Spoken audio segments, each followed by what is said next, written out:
Hello and welcome aboard, ladies and gentlemen, to a short lore video about a video game called FireWarrior Warhammer 40,000. And it is by no means a bad game, because according to IGN, it actually is a pretty goddamn good game. Which is very weird, because considering, I guess that makes sense actually, because I have streamed it twice now, and neither time it was so good that I had to stop playing before reaching the end. Some say that we might actually beat it when we reach 100,000 subs. But hey, details. Maybe that's just a far-flung dream in the far brighter millennium than the 41st millennium. So today we're going to talk a little bit about Warhammer 40,000. And a couple of things we need to establish really quickly is in the 41st millennium, in this universe, it's a science fiction universe. Well, no. It's more of a high science fiction universe. High sci fantasy, more like. And you have things like dark gods, magical powers, things like of that nature. And you have very plot armory characters. And it suffers from some pretty bad writing in a lot of areas. But at the same point, it also has some amazing things and amazing themes. And Hate FireWarrior takes place in a sector of space in which a different race, not mankind in this universe, they're called the Imperium, and they're more dark, gritty, and everything's always bleak and very dark and gritty, and that's just kind of the theme, and everything will always be that way because that's just the theme of how Warhammer 40k works. But in this subsector of space, there's this race called the Tau, or the Tau Empire. They're these blue-looking motherfuckers that have big old vaginas on their foreheads, and they're kind of cunty, because they're basically space communists. And they believe in this thing called the Greater Good, and they have this interesting sort of weird, almost completely Chinese-like culture. As in, like, I'm thinking the PPRC, the more current Chinese culture, if you will, the more indoctrinating of sorts, the less liberal in, I guess you could say, speaking or saying anything against it. You will be part of the Greater Good whether you want to or not. And they're kind of, well, they're evil. Like every race in the 41st millennium is arguably evil, but if you want to go by good or evil, it's more of a gray area in the 41st millennium, except for chaos, being that they are the distinct forces of chaos and things like that nature. Now, the Tau Empire is one of the younger races, and the Tau have these different caste systems in which they have different people. They can have like builder caste or agricultural, things like that, and they have this one caste called the Fire Warriors. Which is basically the military, grunty soldiers, they're hardened warriors culture of the Tau Empire. And Hate FireWarrior, or not Hate FireWarrior, but FireWarrior the video game that came out in October of 2003, which hasn't aged well in the slightest. Even by today's standards, the video game is pretty fucking ugly. And I mean that as the worst sense of an insult, because in 2003 we had plenty of games that looked quite serviceable, and if you ever played FireWarrior, you'd look at the character models and you'd be like, wow, these look like they were made in MS Paint. At least the textures and the coloring is absolutely disgusting. Now, we need to delve into the lore of what makes the FireWarrior thing kind of interesting, and by interesting I mean terrible, because the game is absolutely garbage. Dismiss anything about IGN, because they could never rate games properly ever in their existence. And we're going to start to delve into what is the FireWarrior plot, or the story, if you will, of the FireWarrior video game.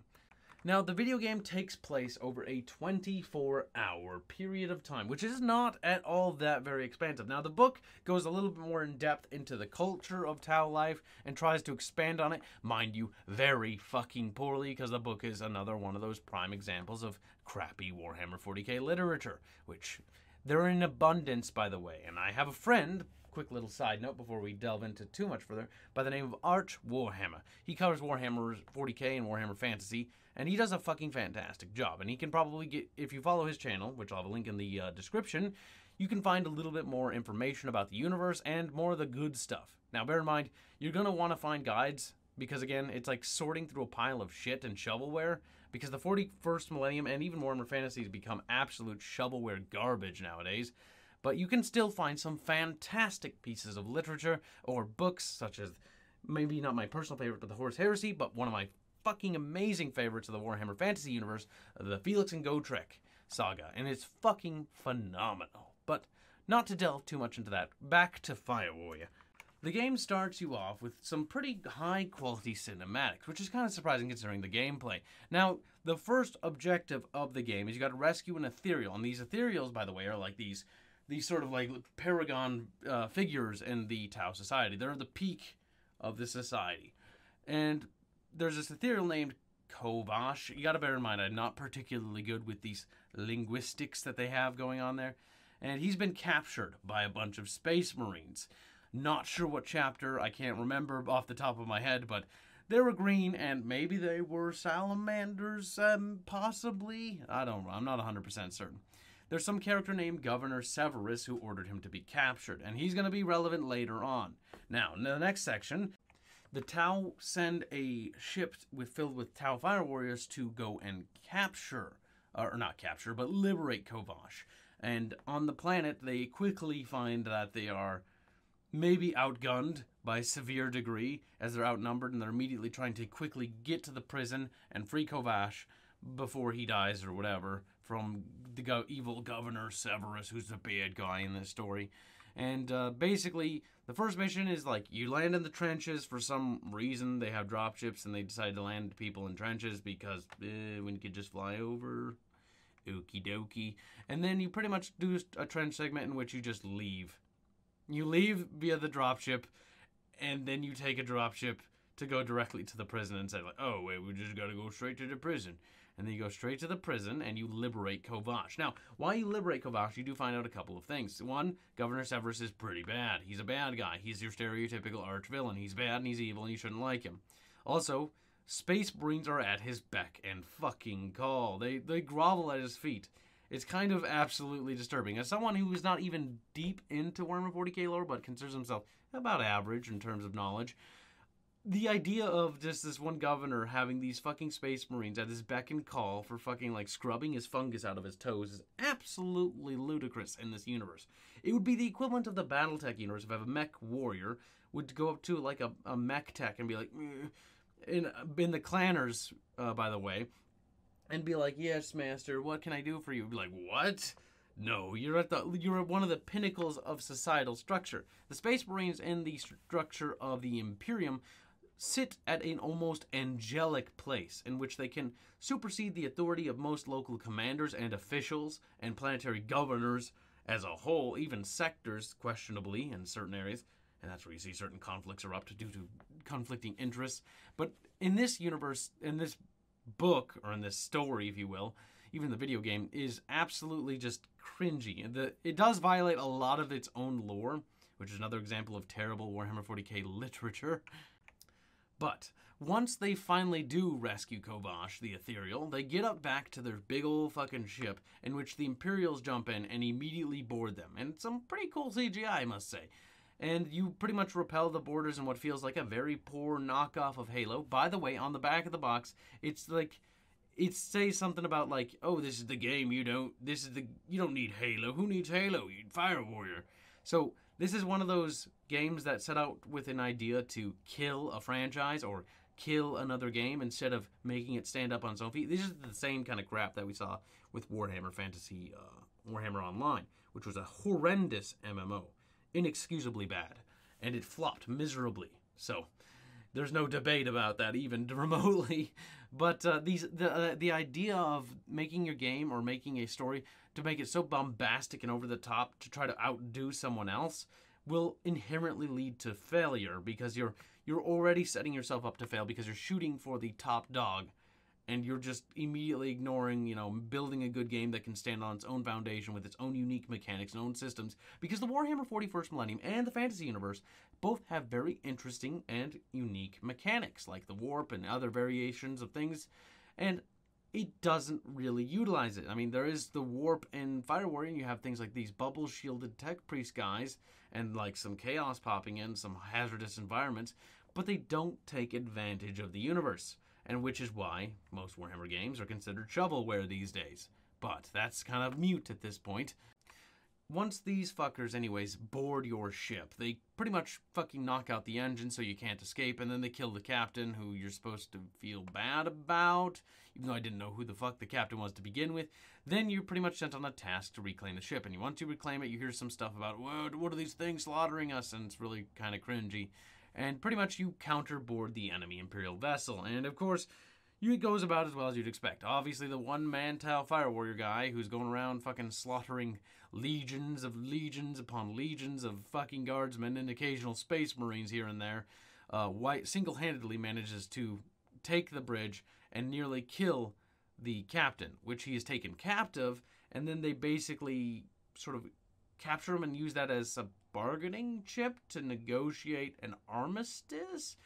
So then the Tau representatives come to the ship, and they basically are beginning to talk about peace and stuff in the 41st millennium, of all things, in which they're like, you know, you meet this captain guy, and he's all like, I'm edgy as fuck, and my lips are purple, and it's like, why are your lips purple? That's kind of fucking gay. But that point is mute. Essentially, the governor reveals that he's fucking chaos, as one would expect, as cliche, and this is the problem with the 41st millennium and most of its literature, is how fucking overtly cliche it is. In a very cliche and boring act, you go through the entire quote-unquote betrayal process, which totally was not at all fucking hinted at anywhere, in which the Severus governor guy basically sets out to capture the ethereal dude again to start a war between the Imperium and the Tau because reasons. I don't know. It just gets really fucking convoluted at this point, and things begin to spiral further out of control. Essentially, the ship explodes because reasons, and you have to escape, and you fight a dreadnought, and again, you're slaughtering Chaos Space Marines at this point, okay? You have a Hate FireWarrior going single-handedly who's cleared out trenches and fucking legions of, like, Imperial Guards and Astartes, and now the Space Marine's like, yeah, you're not so bad. And then he's like killing Chaos Space Marines now. It's just the most disgusting thing I think I've ever seen of a broken Gary Stews-like character. But either way, you go through your usual mania of shooting up tons of Chaos Space Marines, and you eventually escape the Imperial cruiser, to which you get to a drop pod that the Astartes use, which somehow when you impact the ground, you don't turn into goo. That's another flaw. But besides the point about that is you land on the planet, you fight your way to a Titan factory, and then you try to stop the Chaos guys from using a Titan that looks like a terrible ripoff of a Battletech mech, like in most of them. And you take it out, and that's pretty much that. And I think I've forgotten at this point that your character's name is like Kai, or Kays, I can't remember how they pronounce it. But either way, you kill Severus, and the demonic monstrosity. Why am I stuttering with demonic? I'm having a huge fucking hard... It's because the powers of the warp are overtaking me. Oh my goodness gracious. By the way, you take out his fucking master dude, and pretty much after that point, it's kind of over. Like, there's peace or something, quote unquote, possibly peace. But either way, the story ends, you know, you kill Severus, you cut off the head of the snake, the Chaos bad guys just vaporize, much like every Chaos invasion ever, including the one in Terra. It's just the same old, same old.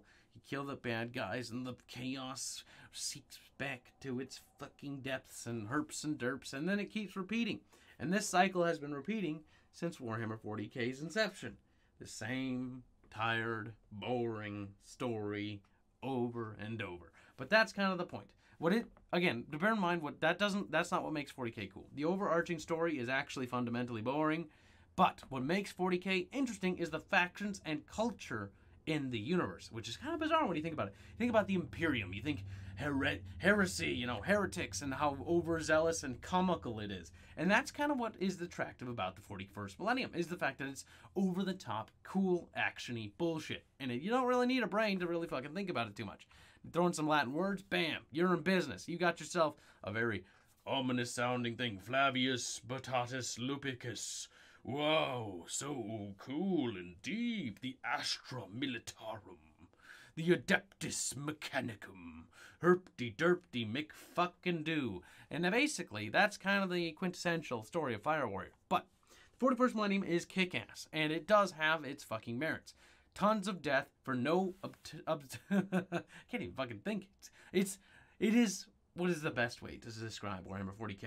It is autism. It is Down syndrome personified in an epic... Imagine... what is it? Imagine an overtop anime action fighting thing. Now imagine that combined with science fiction in a gritty, dark universe. And topped with a fantasy, very high fantasy theme of magical, over-the-top gods and powers and things doing crazy bullshit. You've got all sorts of crazy battles going on. It is fucking epic. The tabletop game is actually quite fun as well, and Arch was kind enough to show me how to play that a long time ago, and we haven't played it quite a while, but that's probably because that's kind of hard to set up time for. But either way, it is an interesting universe, and it has a fun tabletop-like experience. I guess I can sum up the tabletop experiences. It's not like Battletech. It's not as in-depth as Battletech, but it is cool as fuck. You've got these massive armies of, like, infantry, tanks, and you can even, like, there's these game modes called Apocalypses, which are basically like your average Battletech game. The Apocalypse mode is where you got your Titans, which are these not very pretty-looking mechs, not very cool-looking, but they kind of look... I don't, maybe it's just me, but the proportions are terrible and I hate it. But they got Titans and fucking mechs, or not mechs. Well, they got smaller mechs like Dreadnought, little baby things. And then they got like fucking tanks and hundreds upon hundreds of troops, and they got like aliens like the Tyranids, which are like these weird xenomorph knockoff things that are pretty cool. And then you got the space elf knockoff things that are like the Eldar, which are kind of derpy. And they could probably use a redo on their models, but it's a pretty cool universe. It's got all sorts of cool combat, and there's some fantastic games for this universe. Before we conclude this little fun sort of knockoff lore video, one thing I want to say is there are some really good games in this universe, and again, I may talk about the shovelware because there's more shit games than there were good games back in the day. For example, Dawn of War 1, the original Dawn of War and all of its expansions, is a fucking great real-time strategy franchise game to play. Then you've got other things as well. You've got the older games like Final Liberation. You've got Space Marine, which is a mediocre shooter, but it does capture that Space Marine feel of badassery. And Space Marine, by the way, is a far better game than this one. Space Marine is much more action-y, powerful. It's... oh, yes, that's the word. It's a power fantasy fulfillment. That's what Warhammer 40k is. Which is why it's not my biggest favorite. Why I normally prefer BattleTech because I like the low science fi fantasy thing going on. Even though there's not really a fantasy element, it's more so realism, and based off that, the only fantasy element is the mechs, because mechs as a whole are impractical. But I love mechs. And the one thing that attracts me to 40k is it's completely the opposite. It is not at all realistic or serious. It is bombastic. That's almost an understatement. 40k is... you have things that just fucking like one-shot planets for just shits and giggles left and right. Planets just disappear because they can. Because there is one huge flaw with the universe, and I should come out with that right away. There's this huge Deus Machina machine that GW masked it and called it the Warp. You're like, whoa, sounds like a Star Trek thing, weird. But the Warp is this other parallel dimension in which these Chaos Gods dwell, in which it was a realm of souls and got corrupted. Herp-de-derp-de-derp, your usual nonsensical bullshit. Either way, the Warp is the Deus Ex Machina of the universe, and it is the way of quickly writing off like, oh, it was the Warp. The Warp did it. The Warp did it. The planet vaporized and it was never in history to begin with or something herpy-derpy. It's like, well, the Warp. The Warp did it. The Warp did it. The Warp is the Deus Ex Machina. It writes them out of their own writer holes. And, you know, to the most part, most people actually like the Warp. I, myself, find the Warp the most annoying part of the story because it, like, maybe... I don't know. I've just never liked Deus Ex Machina writing to devices or things like that where you can just write yourself up. Check that out. Like, the Force, the Warp, you know, where you can just be like, geez, one shot, fucking got him. I don't know. I like hard-coded magic systems, and that's why I like Warhammer Fantasy, because it's actually the exact opposite of Warhammer 40k, but in a fantasy setting, which, it's a personal favorite, but it's a good universe. This is more of a rant now, anyways. I mean, what the fuck? I'm talking about FireWarrior lore. There's nothing to talk about. Either way, Warhammer Fantasy is fucking amazing. That one was my favorite universe, but then that's a dead universe, by the by, because they actually killed it. It's no longer receiving anything. Age of Sigmar is a laughing stock because it's more akin to Warhammer 40k than it is Warhammer Fantasy. It has no recollection of a low science fantasy setting. I mean, the thing about fantasies is it's very hard-coded in how the magic works. And things make much more sense in a almost scientific sense. Now, you could argue that the 41st Millennium tries to do this as well, but I would say in a narrative sense it fails utterly miserably. Because it, again, in a lot of their literature, again, it has shovelware literature. Hey, Battletech is no excuse either. Fucking A, we got the Space Chicken book. Remember that? Fucking A. Goddamn aliens in Battletech. It's not about aliens, morons. It's about human conflict and the human, you know, the permanent human conflict of different societal, cultural, and religious problems constantly resurfacing, and, you know, with the age and evolution of technology and communication, along with societal structuring. That's kind of what Battletech is about. It's a very deep and in-depth universe that deals with a lot of human things and a lot of realistic things. But that's not to take away from 40k, because 40k does its own thing, and it does it better than anyone else could. I mean, Star Wars, I love Star Wars, but Star Wars has some huge fucking goddamn problems. 40k has problems too, but it has a lot less. Probably because of that warp stuff. But hey, details. Anyways, ladies and gentlemen, I hope you enjoyed today's lore video. If you could call it a lore video, but it was a quick discussion about Warhammer. As always, have yourself a glorious day, and don't forget to check out Arch Warhammer. If you're interested in Warhammer content, he's the guy to go to, because he is the Warhammer channel. He may be my best pal, but, like, quite literally, I have not seen a lore channel that big ever. Anyways, without further ado, ladies and gentlemen, have yourselves a glorious day, and I hope to see you in the next lore video, which will be tomorrow, by the way. I'm going to say this because I normally don't like to talk about what's going to happen in the next week, because most videos I like to try to keep it in the, you know, internet, like it's, you know, forever. But in this video, it's just kind of it's a meme. Reason why we do FireWarrior on this channel. It's a goddamn fucking meme. But this is a 4 lore video week. Now this technically counts as one, so you can almost argue 3. We might do another one. So next up tomorrow, we've got Battletech, and the day after that, we've got Supreme Commander, and that's all of it. Supreme Commander 1, 2, all the lore you need to know, including the Forge Alliance expansion, everything. It's going to be the grandest Supreme Commander lore, because again, I don't really want to do 400 videos on that, just want to do it all. And that's about it. I'll keep the next... I might have leaked the other video on the stream, but shh, that'll be a secret. You'll get to see what that is later. Anyways, without further ado, ladies and gentlemen, you have yourselves a glorious day. Ta-da.